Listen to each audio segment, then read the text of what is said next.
اعوذ باللہ من الشیطان الرجیم بسم اللہ الرحمن الرحیم وَإِلَٰهُكُمْ إِلَٰهٌ وَاحِدٌ لَا إِلَٰهَ إِلَّا هُوَ الرحمن الرحیم۔ کفار مکہ نے آقا علیہ الصلوۃ والسلام سے پوچھا کہ جی اگر آپ کا ایک خدا ہے تو وہ ہے کیسا، ہمیں ذرا اس کی شان بتائیں، اس کی تعریف بتائیں۔ ہمارے تو 300 خدا ہم نے بنا رکھے ہیں، 360 خدا تو ہمارے صرف کعبے میں پڑے ہوئے ہیں۔ اصل میں وہ اس بات پر پریشان تھے کہ ایک خدا اتنی بڑی کائنات کیسے چلا سکتا ہے۔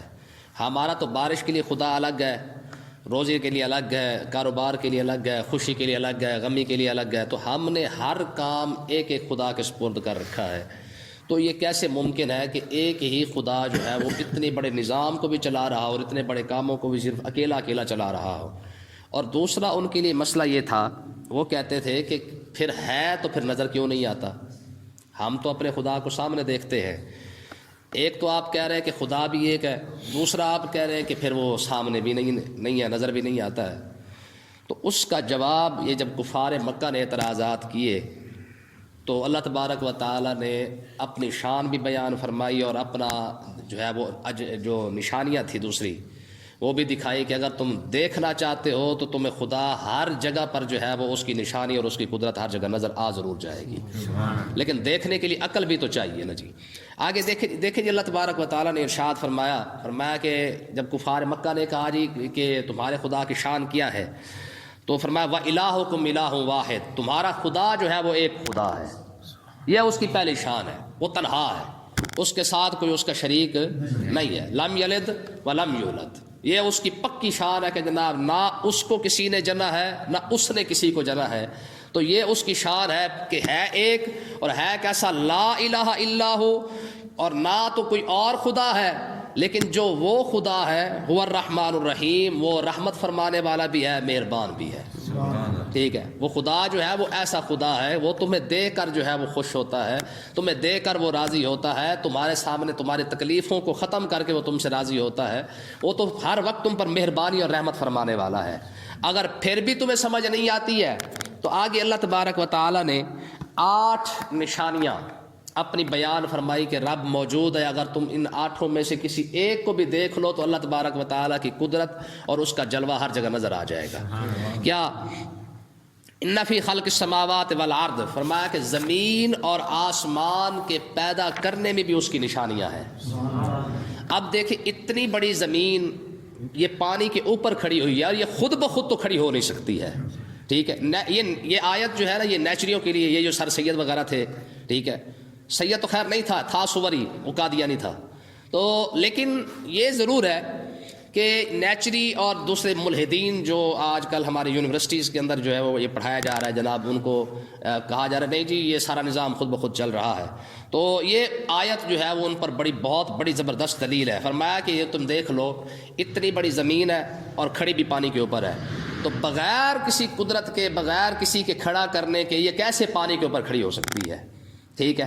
پھر آگے دیکھیں، فرمایا کہ ان فی خلق السماوات، ہم نے جو آسمان کو بنا رکھا ہے، تم 2 مرلے کے اندر اگر چھت بنانا چاہو تم 10 دیواریں بنا دیتے ہو، ٹھیک ہے۔ اور رب نے اتنی بڑی جو ہے چھت جو بنا رکھی ہے، تمہیں کہیں اس پر ستون نظر نہیں آتا، کہیں اس کے اندر کوئی کمی نظر نہیں آتی ہے، کوئی دراڑ نظر نہیں آتی ہے، کوئی کمی بیشی اس کے اندر نظر نہیں آتی ہے۔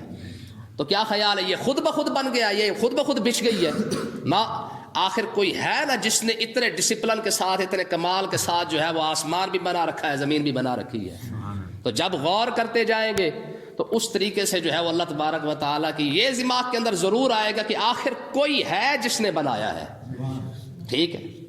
دیکھیں نا جی، کمرہ جب بندہ دیکھتا ہے، مکان دیکھتا ہے، کوٹھی دیکھتا ہے، کار دیکھتا ہے، ہم کوئی بھی چیز دیکھتے ہیں جو اچھی لگتی ہے ہمیں، آٹومیٹکلی ہمارے دماغ کے اندر یہی بات آتی ہے کہ واہ کتنی خوبصورت ہے۔ پھر دماغ کے اندر فوراً یہ بات آتی کہ یار کسی نے تو اس کو بنایا ہے نا، ہوتا کہ نہیں ہوتا؟ تو مطلب کیا ہے؟ تو اللہ تبارک و تعالیٰ نے یہ ایک نشانیاں بیان فرمائی ہیں۔ میں ایک تو تم یہ دیکھ لو کہ ہم نے آسمان اور زمین کو بنایا، یہ اسی نشانی کو دیکھ لو یہ کتنی بڑی نشانی ہے۔ نہیں، واختلاف اللیل والنہار، پھر دن اور رات کے اندر جو اختلاف ہے، رات آ رہی ہے دن جا رہا ہے، دن آ رہا ہے تو رات جا رہی ہے، آخر کوئی تو ہے نا جو رات کو دن کے اندر تبدیل کر رہا ہے، دن کو رات کے اندر پھر تبدیل کر رہا ہے۔ کیا خیال ہے؟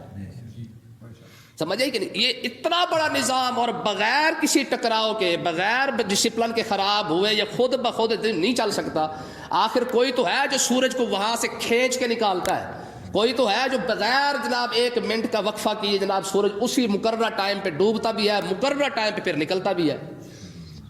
وَالشَّمْسُ تَجْرِي لِمُسْتَقَرٍّ لَهَا، ٹھیک ہے، قرآن مجید کی آیت ہے نا کہ سورج جو ہے وہ اپنے مقررہ اندازے سے چل رہا ہے۔ مقررہ اندازے کا مطلب کیا ہے کہ جو ٹائم اس نے فکس کر دیا ہے، اب دیکھ لیں سردیاں آ گئی ہے، اس کا حساب کچھ اور ہے، گرمیوں کا حساب کچھ اور ہے، ٹھیک ہے، لیکن جو حساب اس نے لگا رکھا ہے کہ جلدی آنا ہے تو جلدی آ جائے گا، لیٹ آنا تو لیٹ، جو مقرر ٹائم اس نے رکھ دیا ہے اسی ٹائم پہ سورج نے نکلنا ہی نکلنا ہے، ٹھیک ہے۔ تو فرمایا اور کچھ نہیں، تو بندہ سوئے سوئے جو ہے وہ اتنا بھی یاد دیکھ ہی لیتا ہے، یار آخر کوئی تو ہے نا، اب جو رات ہے آخر اس رات کو دن میں تبدیل کون کرتا ہے؟ کیوں جی؟ آگے دیکھیں جی، پھر وَالْفُلْكِ الَّتِي تَجْرِي فِي الْبَحْرِ، فرمایا کہ سمندر کے اندر یہ دوڑنے والی کشتیوں کو چیک کر کے دیکھ لو، حالانکہ یہ 1400 سال پہلے یہ بات آ رہی ہے، ٹھیک ہے، آج بڑے بڑے شپ ہیں جی، بڑے بڑے جناب وہ بحری جہاز جو بنا دیے گیا، آپ دیکھیں پوری دنیا کی دنیا آباد ہے، ٹھیک ہے، لگژری قسم کے جناب انہوں نے جناب وہ بحری جہاز بنائے ہیں، اور میں کہتا ہوں جی پورا پنڈ کیا آپ اس ڈبل پنڈ لگا لیں تو سارا کا سارا اس کے اندر آ جائے، پھر اسی جہاز کے اندر کنٹینر بھی جا رہے ہیں، اسی جہاز کے اندر سارا لوڈڈ سامان بھی جا رہا ہے، اس کے اندر جناب آپ حتیٰ کہ کھیل کے جو میدان ہے وہ بھی اسی جہاز کے اندر بنے ہوئے ہیں، ٹھیک ہے، بیڈمنٹن کا جو ہوتا ہے نا گراؤنڈ، یہ تک اس کے اندر بنے ہوئے ہیں، آخر کوئی ہے نا جو اس طرح یہ چلا رہا ہے؟ پھر جہازوں کے اندر سوئمنگ پول باقاعدہ بنے ہوئے ہیں، سمندر کے اندر آپ دیکھیں کبھی یہ نیٹ شیٹ چلا کے دیکھیں تو آپ دیکھیں اتنے خوبصورت اور لگژری قسم کے بڑے بڑے جہاز ہیں، آخر کوئی ہے نا یار، ایک روڑا نیچے پانی کے اندر ڈالے، ایک اینٹ ڈالے تو اینٹ ڈوب جاتی ہے، ٹنوں کے حساب سے جو ہے وہ اتنا بڑا بحری جہاز چلتا جا رہا ہے، کون چلا رہا ہے؟ یہ تمہارا انجن تھوڑی چلا رہا ہے، ذرا غور کر کے دیکھ لیں، ایک اینٹ نیچے جا رہی ہے اور اتنا بڑا جہاز وہ چل رہا ہے، ٹھیک ہے۔ آگے دیکھیں جی، فرمایا بما ينفع الناس، ہم نے لوگوں کا فائدے جو اس کے اندر رکھے ہوئے ہیں، اس لیے ہم اینٹ چاہے اگر تم پھینکو کہ ڈوب جائے گی، جہاز ہم اس لیے نہیں ڈوبنے دیتے کہ پوری دنیا کا نظام جو ہم نے اسی سے چلانا ہے۔ آپ دیکھ لیں آج پوری دنیا کہتی ہے کہ اگر ہوائی جہاز کے ذریعے اگر امپورٹ ایکسپورٹ کرے تو کسی کے وارے نہیں کھاتی ہے، یہ واحد سفر ہے سمندری سفر جو سستا پڑتا ہے، اور پوری دنیا اسی کے ذریعے امپورٹ ایکسپورٹ کا کام کر رہی ہے، وگرنہ تو پوری آمدنی جتنی بھی ملکوں کی ہے وہ تو سارا بیڑا غرق ہو جائے گا ان کا، ٹھیک ہے۔ تو آگے دیکھیں جی، وَمَا أَنزَلَ اللَّهُ مِنَ السَّمَاءِ مِن مَّاءٍ فَأَحْيَا بِهِ الْأَرْضَ بَعْدَ مَوْتِهَا، یہ کتنی بڑی بات ہے، ٹھیک ہے۔ فرمایا کہ اس نے اللہ تبارک و تعالی نے آسمان سے پانی نازل کیا من ماء، آسمان سے، کس لیے؟ فَأَحْيَا بِهِ الْأَرْضَ بَعْدَ مَوْتِهَا، مردہ زمین کو پھر دوبارہ زندہ کرنے کے لیے۔ دیکھیں نا بارش، میں پہلے بھی آپ کو بتاتا رہتا ہوں، آخر پانی اوپر سے جب گرتا ہے تو اکٹھا کیوں نہیں گرتا؟ ایک ایک قطرہ اس ڈسپلن کے ساتھ جو نازل ہو رہا ہے، ایک قطرہ پہلے آئے گا، پھر اس کے پیچھے آئے گا، پھر اس کے پیچھے، پھر اس کے پیچھے آئے گا، آخر کون ہے جو اتنے جناب پوری ترتیب کے ساتھ ڈسپلن کے ساتھ ایک ایک قطرے کو بھیج رہا ہے؟ جب تک ایک قطرہ نیچے نہیں گرے گا دوسرا اس کے اوپر نہیں آئے گا، کبھی 2 قطرے نہیں آئیں گے کٹھے ہوئے، کبھی دیکھا کبھی 2 قطرے کٹھے آ گئے ہو، ایسا کبھی بھی نہیں ہوتا۔ فرمایا کون ہے؟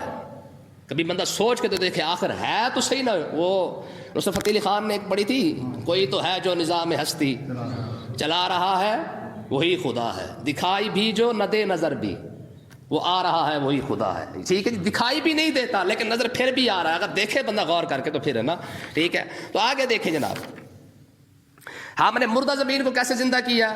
اب ایک بار بارش آتی ہے، حالانکہ وہاں پہ کچھ بھی نہیں ہوتا، آپ تھل کو دیکھ لیں، کس لیے کیا تھا کہ پانی کی قلت تھی، لیکن بارش ایک ہی پانی آتا ہے جناب، ایک ہی قسم کا پانی باغ کے اندر جاتا ہے تو پھل لگنا شروع ہو جاتے ہیں، زمین پر آتا ہے تو جناب سبزہ اگنا شروع ہو جاتا ہے، اگر یہ زمینوں کے اندر آ جائے تو اپنا پٹھے گھاس اگنا شروع ہو جاتا ہے، یعنی ایک ہی پانی سے باغات بھی تیار ہو رہے ہیں، ایک ہی پانی سے جناب اپنا پٹھے بھی تیار ہو رہے ہیں، گھاس وہ بھی تیار ہو رہا ہے، ایک ہی پانی سے فصلیں بھی تیار ہو رہی ہے، اسی ایک پانی سے انسان کا رزق بھی بن رہا ہے، جانوروں کا رزق بھی ساتھ بن رہا ہے، حالانکہ پانی تو ایک ہے، ٹھیک ہے۔ تو اللہ تبارک و تعالیٰ نے ارشاد فرمایا وَبَثَّ فِيهَا مِن كُلِّ دَابَّةٍ، یہ زمین کے اندر جتنے جانور جو پھیلائے ہیں اس نے، کبھی غور کیا اس میں؟ وَبَثَّ فِيهَا مِن كُلِّ دَابَّةٍ، تمہیں جو ہر قسم کا جانور مل جاتا ہے یہ کہاں سے آئے ہیں؟ کبھی غور کیا؟ آخر ان جانوروں کو کس نے بنایا ہے؟ کم سے کم بندر کی اولاد تو یہ سوچ سکتی ہے نا، جو کہتے ہیں ہم تو بندر سے ترقی کر کے آئے ہیں، آپ کو پتہ ہے؟ ٹھیک ہے، یہ کہتے ہیں جی ہم نے بندر سے ترقی کی ہے، تو بندر سے اگر ترقی کی ہے تو پھر بندر کہاں سے آیا ہے؟ پہلا بندر کہاں سے آیا تھا؟ تو اللہ تبارک و تعالیٰ نے ارشاد فرمایا کہ تم زمین کے اندر جتنے جانور پھر رہے ہیں، تم ان جانوروں پر غور کرو گے تو تمہیں خدا کی قدرت نظر آ جائے گی. ٹھیک ہے، کیوں؟ من کل شیء خلقنا زوجین لعلکم تذکرون. چاہے انسان ہو، چاہے جانور ہو، چاہے کوئی بھی چیز ہے، رب نے ہر شے کا جوڑا جوڑا بنایا ہے. آخر جس جانور کو آپ دیکھیں گے آپ کو جوڑا نظر آئے گا. ٹھیک ہے، وتصریف الرياح والسحاب المسخر بین السماء والارض لآیات لقوم یعقلون. ذرا اگلی بات دیکھیں جناب، مردہ زمین زندہ کرنے کے بعد ہے جی، اور یہ جو بادل ہے اب اس کے بارے میں بات ہو رہی ہے. فرمایا وتصریف الرياح، یہ جو ہوائیں چل رہی ہیں یہ کہاں سے آتی ہیں؟ کس نے بھیجی ہیں؟ کون سی ایسی مشین یہ سائنسدان لگا کے آئے تھے؟ مشرق والی ہوا مغرب جا رہی ہے، مغرب والی مشرق میں جا رہی ہے، شمال والی جنوب میں جا رہی ہے، جنوب والی شمال میں جا رہی ہے. کہ پیچھے کو مشین لگی ہوئی ہے؟ کیوں جی؟ آخر دیکھیں نا جی، یہی ہوا ہے. آج سردیوں کے اندر ہم باہر نہیں نکل سکتے، گرمیوں کے لیے اسی ہوا کے لیے ترس رہے ہوتے ہیں، لیکن یہ سارا ہوا کا جو سسٹم ہے یہ کون چلا رہا ہے؟ کیوں جی؟ آگے دیکھیں جناب، والسحاب المسخر بین السماء والارض، یہ جو آسمان اور زمین کے درمیان یہ جو بادل پھر رہے ہیں، ٹھیک ہے، فرمایا اسی پر غور کر کے دیکھ لو. یہ بادل آتے ہیں، پانی پی جاتے ہیں، پھر یہی بادل اوپر جا کے پھر قطرہ قطرہ برسنا شروع کر دیتے ہیں.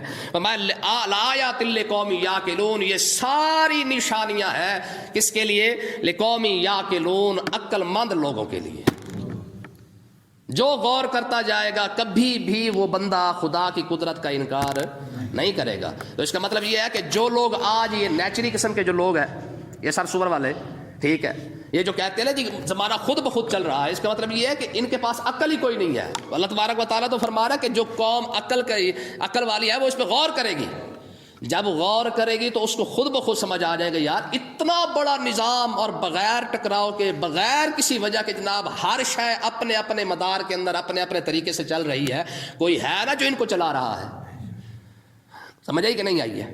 تو یہ اللہ تبارک و تعالیٰ نے اپنی جو ہے وہ قدرت کو یہاں پہ بیان فرمایا کہ تم مجھے دیکھنا چاہو تو پھر اس طریقے سے دیکھ دیتے ہو. آگے تھوڑا سا شکوہ دیکھیں ذرا. وَمِنَ النَّاسِ مَن يَتَّخِذُ مِن دُونِ اللَّهِ أَندَادًا يُحِبُّونَهُمْ كَحُبِّ اللَّهِ. اپنی قدرت بیان کرنے کے بعد فرمایا لوگوں میں سے کچھ لوگ ایسے بھی ہیں مَن يَتَّخِذُ مِن دُونِ اللَّهِ أَندَادًا، فرمایا جنہوں نے اللہ کو چھوڑ کر لوگوں کو اپنا محبوب بنا رکھا ہے، معبود بنا رکھا ہے. اور یحبونہم کحب اللہ، وہ ان سے ایسے ہی پیار کرتے ہیں جیسے اللہ سے پیار کیا جاتا ہے، حالانکہ پیار کا حق تو میرا تھا.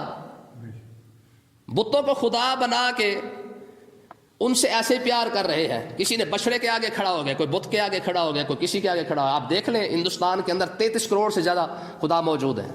جس کا جو دل کرتا ہے اسی پتھر کو اٹھا کے، پتھر تو چھوڑے نا، ٹھیک ہے، وہ تو گائے سے نکلنے والے کیڑے کو بھی خدا مانتے ہیں. ہندوستان کے اندر تو ایسے لوگ بھی پائے جاتے ہیں، گائے سے نکلنے والا جو کیڑا ہے، گوبر سے نکلنے والا جو کیڑا ہے وہ اس کو بھی خدا مانتے ہیں.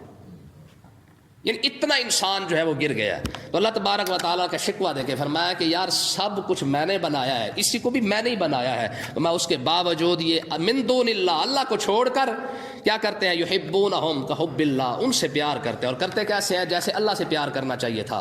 آگے اپنے لوگوں کی پھر تعریف بیان فرمائی، وما والذین آمنوا اشد حبا للہ، وما ہاں جو اہل ایمان ہے وہ اللہ سے ٹوٹ کر پیار کرتے ہیں. ہاں جو اہل ایمان ہے پھر وہ بت کے آگے نہیں جھکتے ہیں، وہ کسی بچڑے کے آگے نہیں جھکتے ہیں. یہودی بھی تو آخر مسلمان ہی تھے نا ایک وقت میں، ٹھیک ہے، کیا کیا؟ آخر رب کو چھوڑ ہی گئے نا. عیسائی بھی مسلمان تھے ایک وقت کے اندر، عیسیٰ علیہ السلام کو ماننے والے، آخر ایک وقت چھوڑ گئے رب کو، ٹھیک ہے. الحمدللہ یہ واحد امت مسلمہ ہے. 1400 سال 1450 سال گزر گئے، آج بھی کلمہ پڑھنے والا کم سے کم رب کا شریک کسی کو نہیں ٹھہراتا. سمجھ آئی کہ نہیں آئی ہے؟ تو آج بھی دیکھ لیں 28 لاکھ بندہ حج کرنے جائے، 20 لاکھ حج کرنے جائے، 10 لاکھ حج کرنے جائے، نعرہ ایک ہی ہے، کیا؟ آگے اللہم لبیک لا شریک لک لبیک. یہ بات ہر کسی کے زبان پہ ہوتی ہے. لا شریک لک لب، مالک میں تیرے لیے حاضر، تیرا کوئی شریک نہیں ہے. ہر ایک بندہ ایک نعرہ لگا رہا ہے یار، چاہے پتہ نہیں کوئی امریکہ سے آیا، کوئی پاکستان سے، کوئی افغانستان سے، کوئی ہندوستان سے، کوئی کہاں، جہاں سے، پوری دنیا سے، جہاں بھی جو بھی کعبے کی طرف جا رہا ہے ایک ہی بات کر رہا ہے، لا شریک لک لبیک. ٹھیک ہے. تو اللہ تبارک و تعالیٰ نے ارشاد فرمایا جو اہل ایمان ہے یہ تو ان سے پیار کرتے ہیں نا، لیکن اہل ایمان جو ہے وہ صرف مجھ سے پیار کرتے ہیں. حدیث پاک کے اندر آتا ہے قیامت کے دن نا اللہ تبارک و تعالیٰ بتوں کو اور ان کے پجاریوں کو بلائے گا، بلا کے فرمائے گا بتوں کو جب جہنم کے اندر پھینکا جائے گا نا تو ان کے پجاریوں کو کہا جائے گا، یعنی پجاریوں سے مراد جتنے بھی ان کے ماننے والے سارے ہیں، ان کو کہا جائے گا جدھر تمہارے خدا گئے تم بھی ساتھ جاؤ. یہ ایک دوسرے کو دھکے ماریں گے، کہیں گے نہیں ہم نہیں جاتے. اللہ تبارک و تعالیٰ فرمائے گا ظالمو تم نے ان سے پیار نہیں کیا تھا تو کیا ہوا، جیسے خدا جھوٹے تھے ان کا پیار بھی جھوٹا نکلا. اچھا رب کرے گا کیا؟ رب فرمائے گا تم نے بھی تو محبت کی تھی اپنے خدا کے ساتھ، ذرا پھر میرے محبین کے دیکھو. اللہ تبارک و تعالیٰ اپنے محبت کرنے والوں کو بلائے گا، فرمائے گا ہاں میرے بندو مجھ سے پیار کرتے ہو کیا؟ کرتے ہیں. تو اللہ تبارک و تعالیٰ ان کافروں کے سامنے بطور حجت، بطور دلیل اپنے بندوں کو فرمائے گا جاؤ پھر جہنم میں چلے جاؤ. ہے کیا کرو؟ جہنم میں چلے جاؤ. اچھا وہ ہنستے ہنستے چل پڑیں گے. ٹھیک ہے نا. تو جب پوچھا جائے گا نا تمہیں جہنم کا کہا گیا میاں، کہا کوئی بات نہیں، جب محبت کی ہے تو پھر جنت کیا اور جہنم کیا ہے، جب پیار کر لیا ہے تو پھر جنت کیا اور جہنم. ہاں اشاق اس بات پر یہ پکے ہیں، وہ کہتے ہیں وہی بات یہ ہے، یہ جنت جہنم والا کھاتا جو ہے نا یہ تو اس نے لو لیول والوں کے لیے رکھا ہوا ہے. ذرا ہائی لیول جو ہے نا لوگ وہ کہتے ہیں بھائی بات یہ ہے کہ ہمیں جنت سے غرض نہیں ہے. امام شامل ایک بزرگ گزرے ہیں، ان کے بارے میں آتا ہے کہ وہ جب ان کا آخری وقت آیا نا تو اللہ تبارک و تعالیٰ نے، بزرگ فرماتے ہیں کہ امام شامل کے سامنے آخری وقت کے اندر جو ہے وہ اللہ تبارک و تعالیٰ نے جنت سے پردہ اٹھا دیا. تو میں دیکھ یہ تیرا مقام ہے، تو انہوں نے منہ پھیر لیا. یہ حدیث ہے، یہ کوئی ایسا مسئلہ نہیں ہے، حدیث پاک ہے کہ مطلب ہے جب بندہ فوت ہونے لگتا ہے نا تو اس کو اس کا مقام دکھا دیا جاتا ہے. ٹھیک ہے. تو امام شامل کے سامنے جب جنت کو کیا گیا تو انہوں نے منہ پھیر لیا، دوبارہ پھر رکھا گیا، پھر منہ پھیر لیا تو رو پڑے. ٹھیک ہے نا. تو غیب سے آواز آئی، فرمایا کیا ہوا؟ ہم نے تیری خاطر تو جنت بنائی ہے. تو امام شامل فرمانے لگے، عرض کرنے لگے پروردگارا میں نے جنت کی خاطر تو ایک سجدہ بھی نہیں کیا تھا، میں نے جتنے بھی سجدے کیا تیری خاطر ہی کی ہے. ٹھیک ہے. یہ تو سودے بازی ہے نا، یہ چھوٹے لوگوں کا کام ہے، یہ لو لیول کام ہے، سودے بازی ہے. ہم نے جو تجھ سے محبت کیا، جو سجدہ کیا وہ محض تیری خاطر ہی کیا تھا. تو بہرحال یہ ایک بہت لمبا موضوع ہے. وَلَا يَرَى الَّذِينَ ظَلَمُوا إِذْ يَرَوْنَ الْعَذَابَ، فرمایا ظالم جب عذاب کو دیکھیں گے نا قیامت والے دن، ٹھیک ہے، پھر ان کو پتہ چل جائے گا کہ انہوں نے کس رب کو جو ہے وہ جھٹلایا ہے. ان القوۃ للہ جمیعا، بے شک تمام طاقت اور قوت جو ہے وہ تمام کے تمام اللہ کے لیے ہے. وان اللہ شدید العذاب، اور اللہ تبارک و تعالیٰ کا عذاب بہت زیادہ سخت ہے. اللہ تعالیٰ سمجھنے کی توفیق عطا فرمائے.